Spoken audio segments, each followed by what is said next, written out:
Hola chicos, espero que se encuentren muy bien. En este segundo tema hablaremos de las ramas de la medicina que se encargan del estudio del cuerpo humano. Estas son la histología, la anatomía y la fisiología como las ramas más importantes. Empezamos. Vamos a hacer un breve repaso de lo que hablamos o platicábamos ayer. Y decíamos que hasta la Edad Media la medicina se basó por lo común en las enseñanzas de los médicos griegos, como Hipócrates y Galeno. Sus consejos generalmente sobre el tratamiento de las enfermedades y las heridas las basaban únicamente en su experiencia práctica. Sin embargo, ninguno de ellos tenía noción de la estructura y el funcionamiento del cuerpo humano. Tal vez una de las teorías más importantes sobre medicina, desde la época de la Grecia clásica o la medicina medieval hasta el siglo XVII aproximadamente, se basaba en la teoría de los 4 humores. A través de esta teoría, ellos explicaban que todas las enfermedades que sufrían los individuos podían estar basados en un exceso o un déficit de los humores. Los filósofos que iniciaron y realizaron mayores aportaciones a esta teoría, como ya hemos dicho, eran Parménides, Empédocles e Hipócrates. Los 4 humores eran representados como la sangre, la flema, la bilis amarilla y la bilis negra. La medicina como ciencia moderna empezó entonces en el siglo XVI con la disección cuidadosa y el estudio detallado de los cadáveres, a lo que se dedicaba el artista Leonardo da Vinci. Sin embargo, Andrés Vesale, o Andrés Vesalio como se conoce también, editó el primer libro de texto anatómico completo, De Humanis Corporis, la estructura del cuerpo humano. Vesalio lo que hizo fue corregir muchos conceptos erróneos de las enseñanzas antiguas y sentó los fundamentos de la anatomía moderna, es decir, de la estructura del humano. Pero también sentó los fundamentos del funcionamiento del cuerpo humano, el campo de estudio de la fisiología.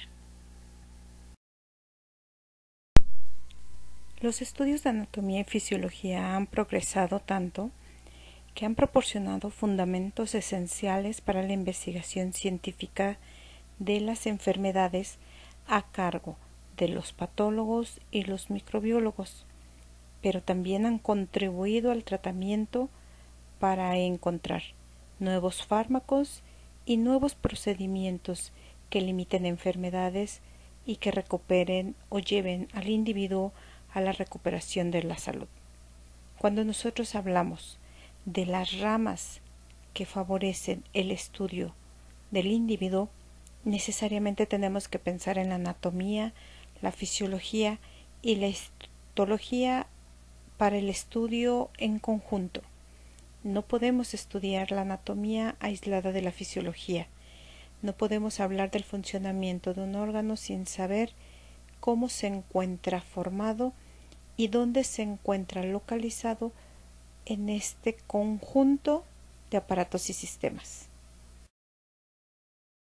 Vamos a hablar entonces de la histología, del griego histos, que significa tejido, y logos, que significa estudio o tratado. La histología entonces es la ciencia que estudia la estructura microscópica de las células y de los tejidos. Hasta mediados del siglo XX apareció la histología descriptiva, es decir, una mayor especialización de esta ciencia. La histología entonces es el resultado de nuestra necesidad como seres humanos de conocer la organización funcional de los organismos vivos más allá de lo que podemos ver a simple vista. Centramos entonces el estudio de la histología en toda la formación y composición de los tejidos. Vamos a hablar de la anatomía. del griego ana de ane, que significa a través, y tomía de tomie, que significa corte.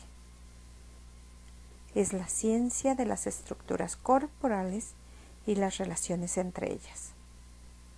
En un principio se estudiaba la anatomía a partir de la disección, es decir, de separar, de seccionar, de cortar.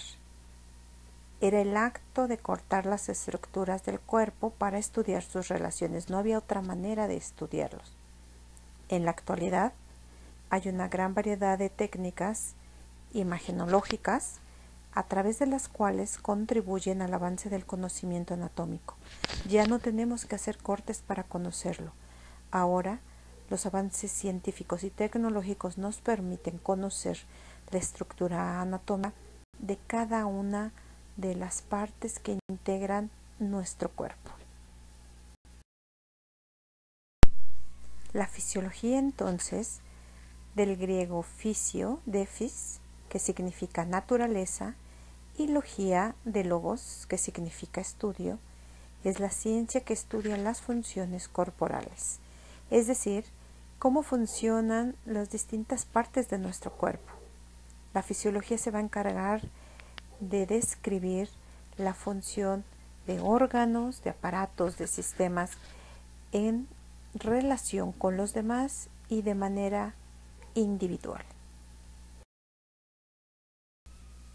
Finalmente, dado que la estructura y la función están tan estrechamente relacionados, estudiar o aprender sobre el cuerpo humano tendrá que ser estudiando anatomía y fisiología en conjunto. La estructura de una parte del cuerpo generalmente refleja la función. Por ejemplo, los huesos del cráneo están articulados firmemente para formar una caja rígida que proteja al cerebro. Los huesos de los dedos poseen articulaciones más laxas para permitir que puedan moverse. Las paredes de los sacos, en el caso de los pulmones, de los alvéolos pulmonares, son delgadas porque van a permitir el rápido pasaje del oxígeno. El revestimiento de la vejiga es mucho más grueso para evitar el escape de orina en la cavidad pélvica. Y cuando nosotros empezamos a ver formaciones en la piel o en alguna parte del cuerpo que no habíamos visto y que habla de un proceso patológico en estadios avanzados, necesariamente tenemos que recurrir a la histología, es decir, a la ciencia que se ha encargado del estudio de los tejidos a nivel microscópico, a ese lugar donde nuestra vista no permite. Es por eso que hablar de las ramas de el estudio, o más bien de hablar de las ramas que permiten el estudio del cuerpo humano, tendrá que ser en conjunto la anatomía, la fisiología y la histología. Hay muchas ramas, hay muchas ciencias que se encargan del estudio del cuerpo humano, pero la base de la medicina es anatomía, fisiología e histología. Muchas gracias, chicos. Espero que haya quedado claro, que les sirva la información.